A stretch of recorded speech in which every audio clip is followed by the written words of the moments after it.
안녕하세요. 정신건강의학과 전문의 유은정입니다. 오늘은 제가 기독교인의 정신건강에 대한 강의를 준비했습니다.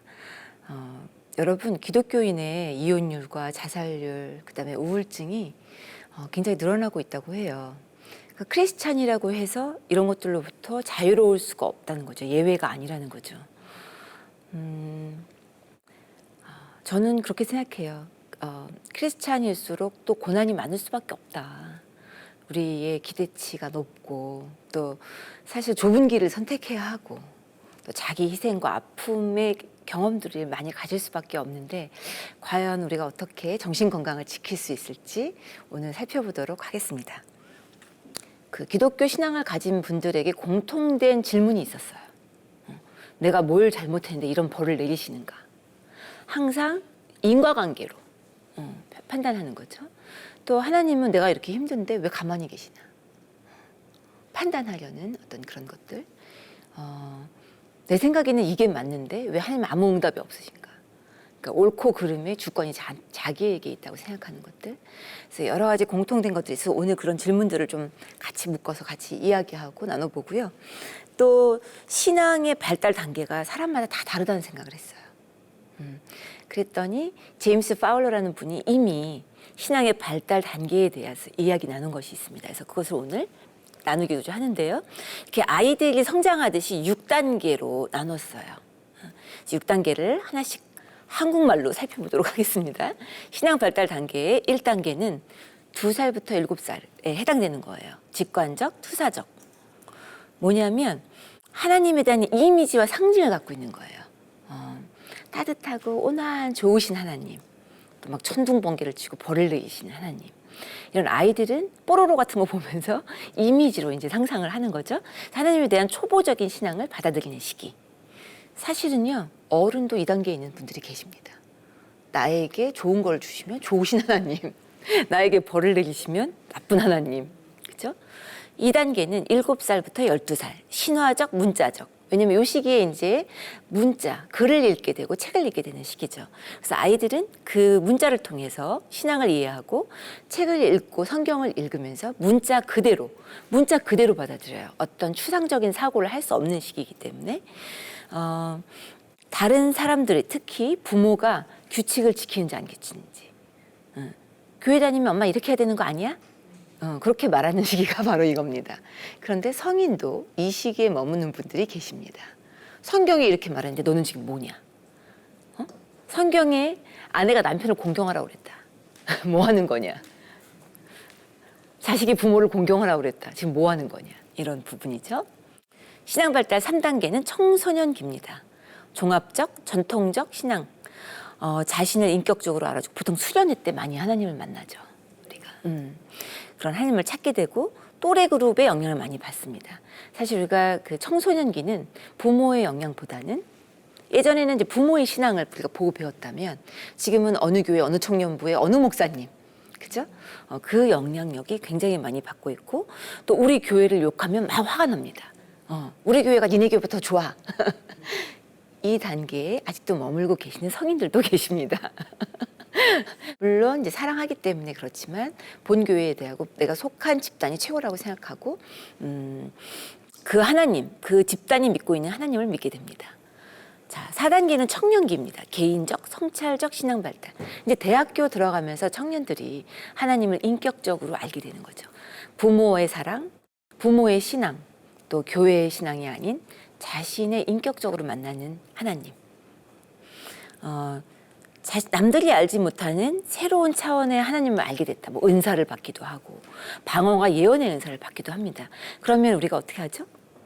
독자적인 신앙을 갖게 됩니다. 내가 맞다. 엄마는 틀려. 엄마는 그래서 신앙이 구식이야.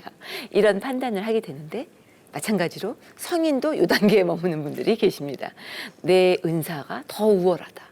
고린도전서에서 많이 나오죠. 교회에서 서로의 은사에 대해서 자랑하기도 하고 나는 왜 그 은사를 왜 못 받냐 이렇게 구하고 있는데 나는 왜 방언 못하냐? 방언하는 사람은 신앙이 더 좋다? 방언 없는 사람은 신앙이 없다. 여러 가지 판단들을 하게 되는 시기입니다. 이제 5단계부터 장년기 여러분들의 신앙입니다.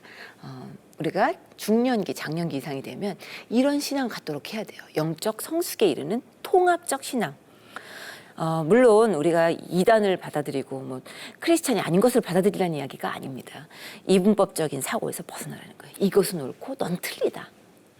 내가 가진 중심적 사고에서 좀 벗어나서 포용적이고 통합적인 관점을 좀 가져라. 하나님의 시점에서 좀 바라보라는 거죠. 인간을 이해하는 마음이 중년 이후에 좀 들라는 거예요. 사랑에 대한 새로운 관점을 좀 가지라는 거예요. 어떤 특정 이념, 왜냐하면 우리가요 다 각자 다른 신앙의 배경을 갖고 있어요. 우리 집은 식사기도 안 하면 밥을 못 먹었어. 그러면 식사기도 안 하는 사람 막 비판해요. 우리는 크리스마스 때 전부 가족들이 어디 가갖고 이렇게 기도를 하고 뭐 이렇게 했어요. 근데 그거 안 하는 사람 다 틀린 거예요. 어떤 이념과 체계와 배경에 다 우리는 갇혀 있을 수밖에 없어요. 그렇죠? 결혼해서 여러분 느끼지 않았어요? 우리 집과 시댁은 어찌나 이렇게 다른지. 그랬을 때 어떤 특정 이념, 신앙 좋다고 결혼했는데 아니더라. 뭐 이런 거. 신앙의 컬러가 다 다르잖아요. 그것은 다를 수밖에 없습니다. 왜? 우리의 배경과 집안 환경과 신앙의 컬러, 신앙의 그런 것들은 전부 그런 배경의 영향을 많이 받습니다. 내가 옳고 너가 틀리다는 것은 아니다. 그래서 우리는 이런 신앙을 사실 초월해서 갖고 있어야 되는 거죠. 논리와 내 이성적으로 판단하는 거. 그다음에 조직, 교회에서의 가르침. 특정 교회의 교단과 교리에 의한 가르침. 이런 것을 좀 초월해서 자신의 구체적인 매일매일 일상에서 발견하는 하나님의 사랑. 그것을 신뢰하는 거예요. 보이지 않아도. 여러분, 보이지 않아도. 그게 중요합니다. 왜냐하면 우리 아이들의 발달 단계를 이게 딱 신앙과 이렇게 접목시킨 거거든요. 여러분 애들이 학교 가기 싫다고 막 우는 아이들이 있었잖아요. 어린이집 가기 싫다고 엄마가 어디 있어 나 엄마 떨어지기 싫어 그러고 바둥바둥 된 분리불안이라는 게 바로 그런 거예요. 유치원에 가도 우리 엄마가 집에 있어 이렇게 든든한 백을 믿고 있는 아이는 성숙하게 유치원을 갑니다. 그런데 엄마가 눈에 보이지 않으면 몹시 불안하고 엄마가 눈에 보이지 않으면 그걸 못 믿는 집에 있는데도 내 눈에 안 보이면 못 믿는 거예요. 하나님은 계속 계세요. 계속 계신데 나에게 뭔가 말씀을 하지 않는 것 같고 내가 심리적으로 막 뜨거워지는 것 같지 않고 뭐 눈물을 흘리면서 기도가 안 나오고 이러면 하나님이 없는 것 같은 거예요. 그것은 어린아이의 신앙에 머물고 있는 겁니다. 분리불안이 갖고 있는 거예요. 그래서 그런 자신과 또 다른 생각을 하는 그런 사람들도 수용을 할 수 있어야 된다. 자, 이 노년기에 정말 영적 리더가 갖고 있는 이 정도의 신앙 단계, 유니버설한 전 우주를 품을 수 있는 이런 보편적 신앙은요 몇 사람이 도착을 못한다고 합니다. 본 히퍼나 마틴 루터 킹 정도 이제 2단계 또 뭐 유명한 목사님들 이제 2단계 영적 리더들이 도달하는 단계인데 온전한 자신의 신앙, 정말 순교의 사명, 자신을 희생하고 내 유익을 구하지 않는 그런 하나님의 사랑을 실천으로 옮기는 단계입니다. 이 단계는 보편적 하나님 나라에 대한 확장이 중요한 것이지 나의 유익, 내 새끼, 내 혈육, 내 교회, 내 민족 이게 중요한 게 아니라는 거예요. 그런 어떤 다양한 모습을 끌어안아서 상식을 뛰어넘는 행동들을 하는 거예요. 정말 모든 것 다 포기하고 오지에 가서 선교를 하고 이런 분들이 이제 여기에 해당되는 거겠죠. 자, 여러분 본인의 마음밭을 한번 확인해 보고 싶지 않으세요? 제가 하는 정신과 의사의 일이 바로 신앙을 가진 분들이 열매 맺지 못하는 삶을 살 때 저는 마음밭을 살펴봅니다. 여러분 말씀의 씨앗이 뿌려질 때 길가, 그죠? 새가 다 그걸 그냥 물어가는 나쁜 것들에게 다 빼앗기는 새, 그다음에 돌밭. 돌밭은 어떻죠? 뿌리를 내릴 수가 없어요. 뿌리를. 그러니까 시탁하면 그냥 시련만 와도 우르르 무너지는. 또 이거는 가시. 가시는 뭐죠? 세상 염려, 재물, 유혹, 나만의 가치 기준 이런 것들로 가시가 있으니까 그 말씀이 올라오지 못해요. 많이 있습니다.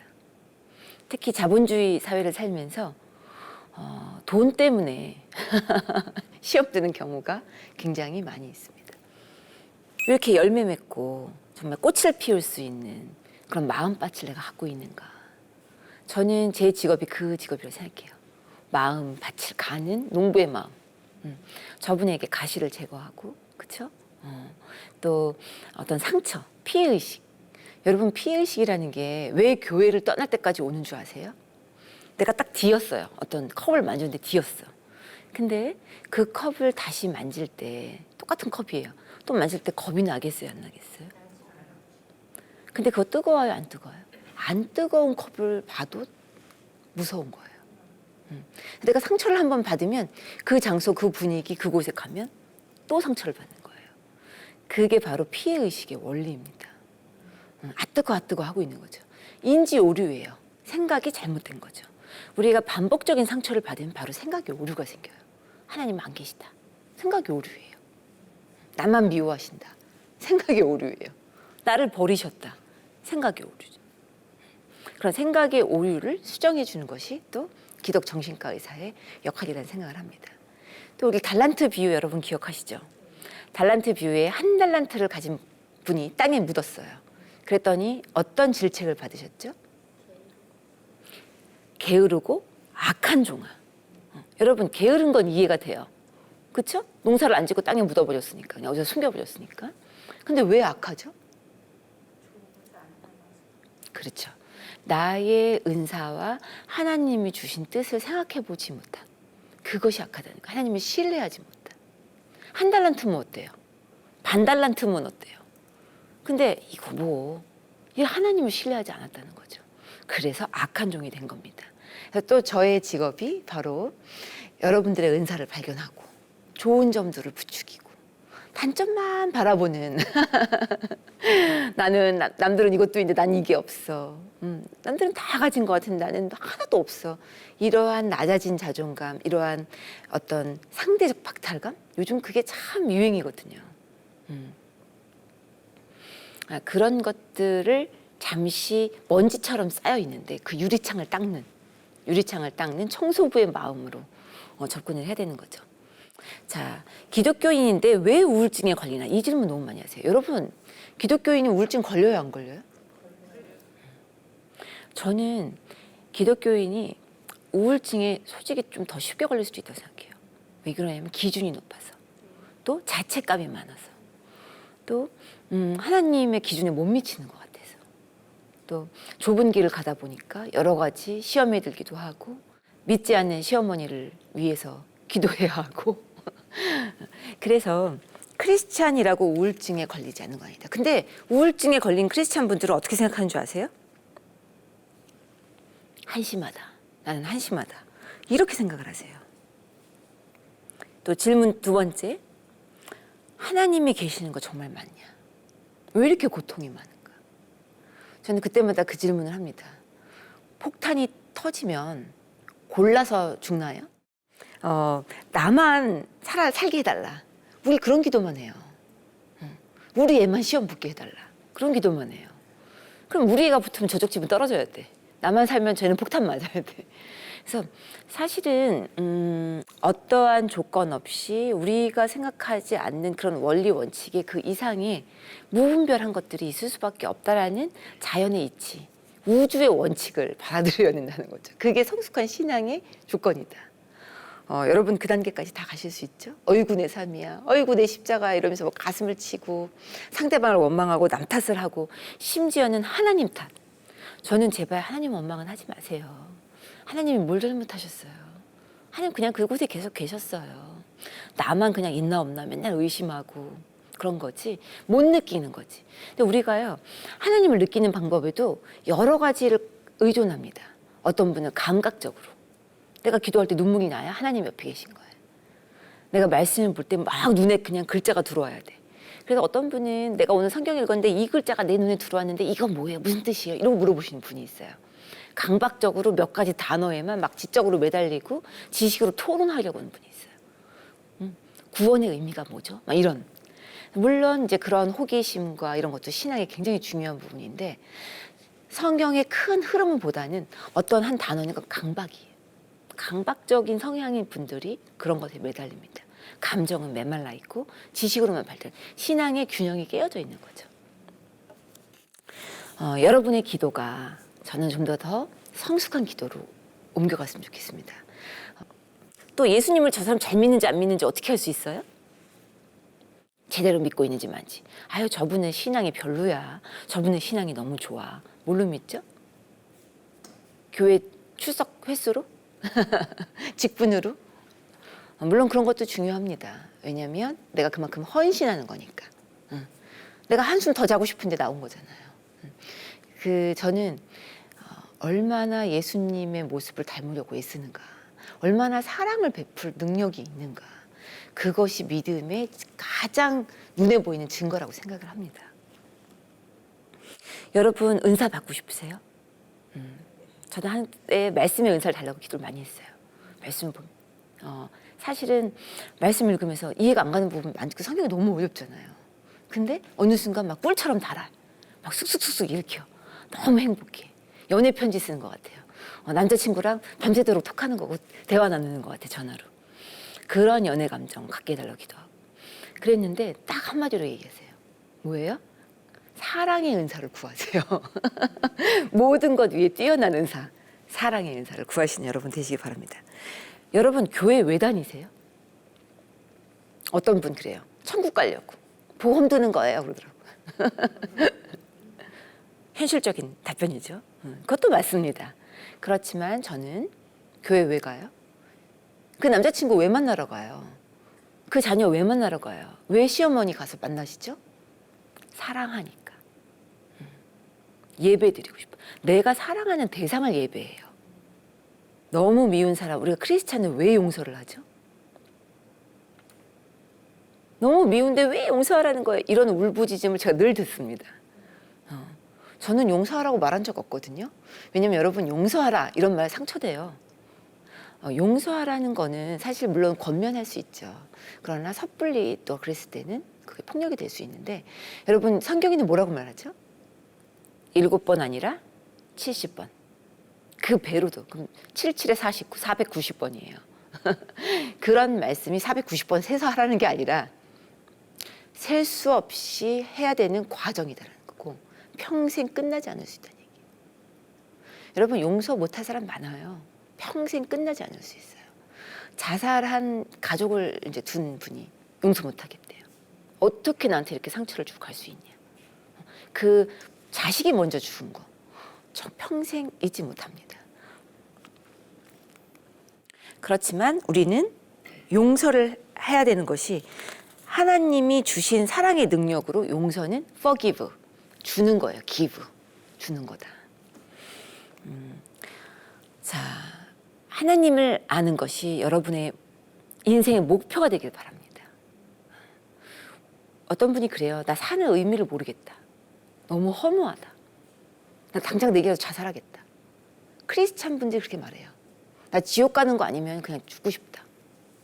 근데 정말 그런 분들이요, 정말 죽겠다는 거고 죄 짓겠다는 게 아니라 내가 도망가고 싶다는 거예요. 내가 이 인생에 살고 있는 의미를 모르겠다는 거예요. 그 의미는 간단하게 그냥 하루하루 하나님을 아는 삶을 그냥 살아요. 내가 여기로 보내짐을 받았는데 다시 이제 보내어질 거 아니에요. 다시 우리는 다 흙으로 가잖아요. 안 죽는 사람이 있어요? 다시 그 전까지 내가 하나님을 대면할 때 나 하나님 이렇게 많이 알게 됐다. 정말 얼굴에 수건이 거쳐서 얼굴 대 얼굴로 바라보는 그러한 것이 우리 인생의 목적이 되기. 가장 신앙의 성숙도는 바로 균형입니다, 여러분. 영은 훌륭하다. 육적인 것은 다 나쁘다. 균형을 찾아야죠. 개인적인 건 이기적인 거다. 공동체가 무조건 중요한 거다. 이것도 균형을 찾아야 돼. 또 세상적인 건 다 나쁘다. 교회 안에서만 살아. 그러니까 이분법적으로 살 수밖에 없는 거예요.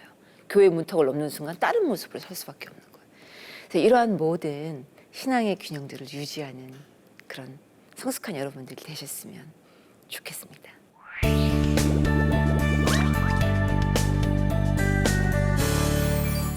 여러분 오늘 강의 어떠셨나요? 사랑하면서도 우리가 교회를 떠나기도 하고 상처를 받기도 합니다. 오늘 어떤 사연이 와 있는지 참 기대가 되는데요. 정지인 코치님 함께 해주셨습니다. 안녕하세요. 안녕하세요. 라이프 코치 정지입니다.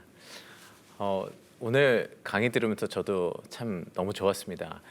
일단 교회를 다니게 되면 또 매주 내 마음을 돌아보게 되잖아요. 그러니까 또 많은 생각들을 하게 되고 또 힘들어 하시는 분들도 많으신 것 같아요. 근데 오늘 그런 분들께 많은 위로와 또 사랑이 전해졌을 것 같습니다. 오늘 강의 감사합니다. 그럼 오늘 사연 한번 들어보겠습니다. 첫 번째 사연입니다. 20살에 교회 대학부에서 만나서 함께 뜨겁게 신앙생활을 하던 친구가 있습니다. 같이 해외 선교도 다녀오고 봉사도 열심히 했던 친구인데 한국에서 대학생활이나 가정사 등의 어려움과 좌절을 겪고 미국으로 갔어요. 처음에는 연락이 되다가 어느 순간 연락이 끊겼고 그렇게 한참을 살아 있는지도 모르고 지냈습니다. 걱정은 되었지만 워낙 신앙생활도 잘하고 긍정적이었던 친구라 잘 지낼 거라는 믿음이 있었거든요. 그러다가 3년 전에 제 결혼 소식을 전하며 얼굴을 보게 되었는데요. 오랜만에 만난 친구는 너무 부정적이고 비판적으로 변했더라고요. 미국 생활 중에 많은 어려움을 겪고 교회 안 나간 지도 오래된 것 같아요. 하나님이 계시다면 나한테 이럴 수 없어 라고 저에게 말을 했습니다. 그 뒤로 또 연락도 안 되고 호련히 떠나버렸어요. 왜 이렇게 극단적으로 변했는지 마음이 너무 좋지가 않습니다. 그러니까 함께 신앙생활 열심히 하던 친구라 마음이 참 아픈 마음을 이야기하고 있는데요. 한번 원장님 한 말씀 해주시죠. 그 친구의 마음이 막 전달되는 것 같습니다. 네. 근데 저는 이런 생각을 해요. 고통 없는 세상이 있는가? 또 우리 모두에게 어떻게 피해갈 수 없는 고난과 고통의 시간들이 있을 수 있는데 특별히 크리스찬 분들은 제가 오랜 기간 상담을 해보니까 내가 생각하는 기준도 높아요. 나는 하나님이 원하시는 이 정도의 모습으로 살아야 해. 그러니까 더 자기가 스스로 힘들기도 하고 또 말씀대로 살지 못하는 자기 자신에 대한 자책이 죄책감이 더 큽니다. 그래서 고난 없는 세상이 있는가?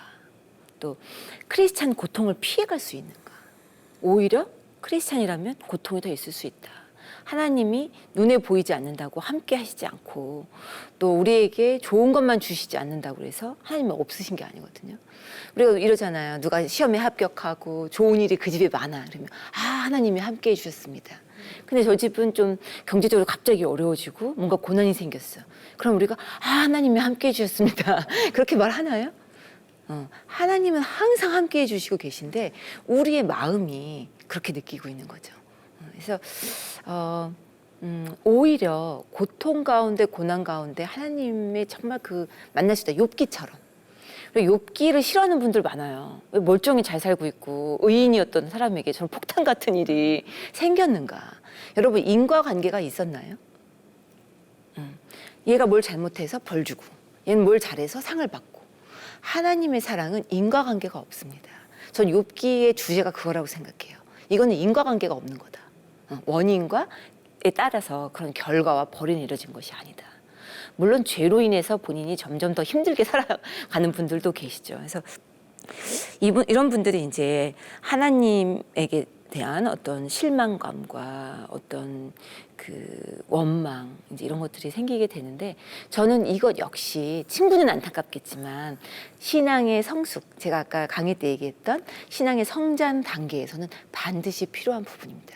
우리가 맹목적으로 하나님을 그냥 믿고 이런 것도 물론 신앙이지만 때로는 의심도 하고 때로는 정말 하나님이 날 사랑하는가? 우리 연애관계에서도 그렇잖아요. 막 좋아하다가도 저 사람이 나 좋아하나? 남편이 나를 신경을 쓰는 건가? 이런 의심이 들면서 서로의 관계가 견고한 사랑의 어떤 회로로 옮겨 타는 것처럼 하나님과도 이런 실갱이를 통해서 좀 더 돈독한 신앙의 성숙한 넥스트 레벨 우리가 볼 수 없는 문지방을 건너는 안방으로 들어가는 그런 신앙의 단계에 들어가지 않을까 그런 축복이 있었으면 좋겠어요.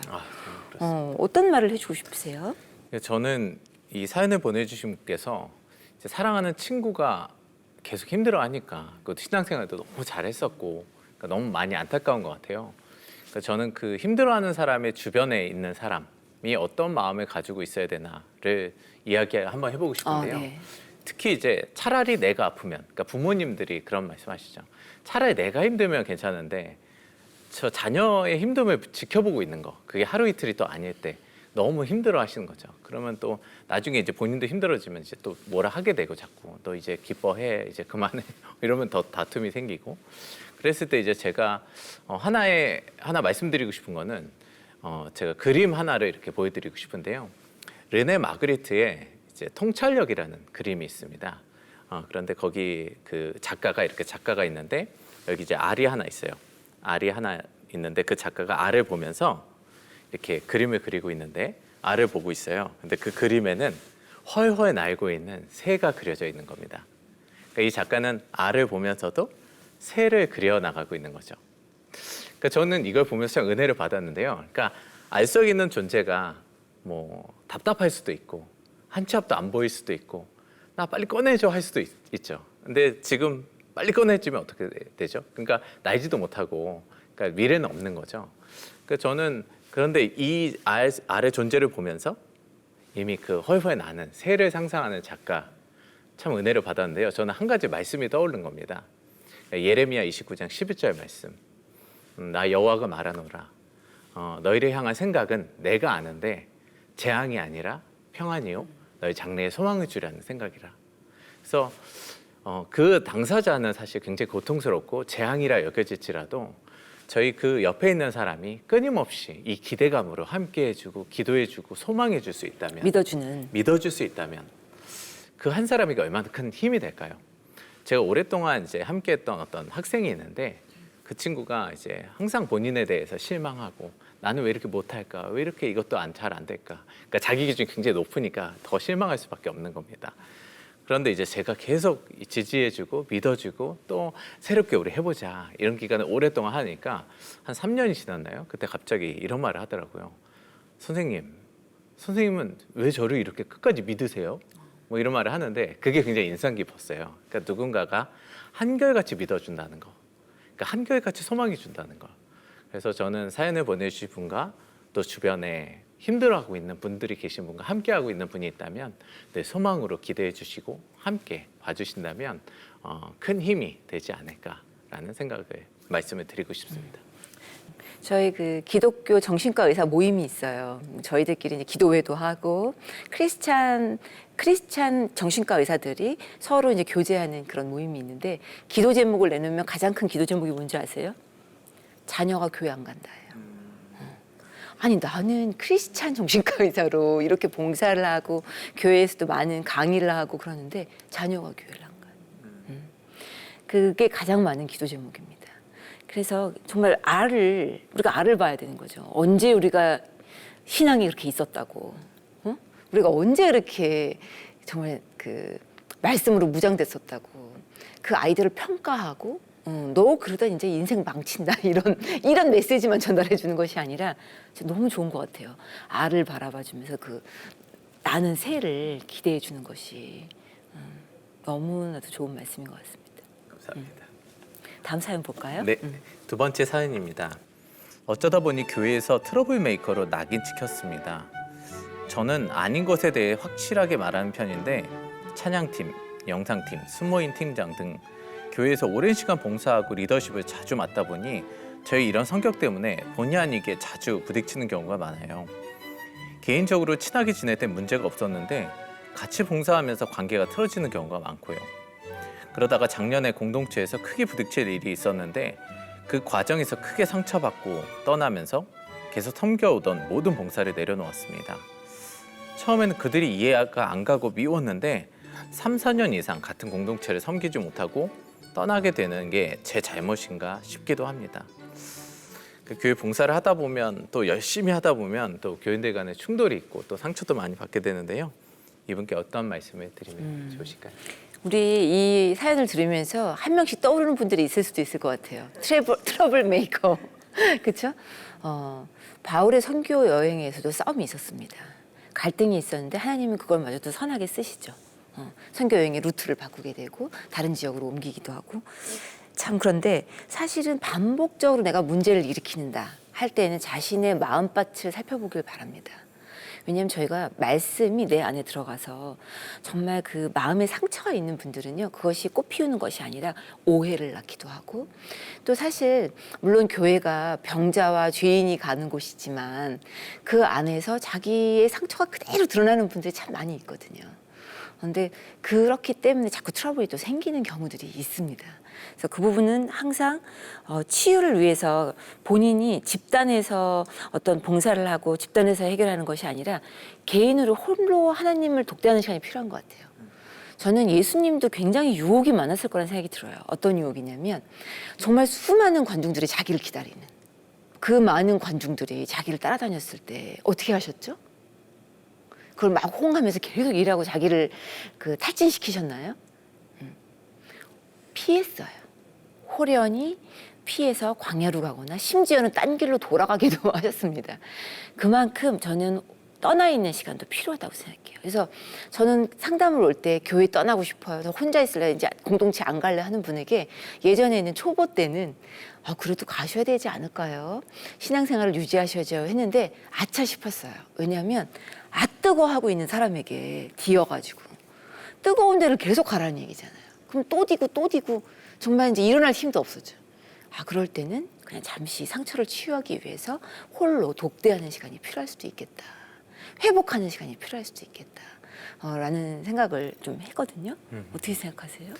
네, 저는 이분께서 뭐 봉사도 정말 여러 개 하셨고 그런데 그렇게 소중히 여기셨던 곳이고 또 함께 어울릴 때 문제가 없었는데 이제 일할 때 막 부딪히고 결국엔 떠나게 되니까 또 자책하고 계시고 참 마음이 아프시겠다라는 생각이 듭니다.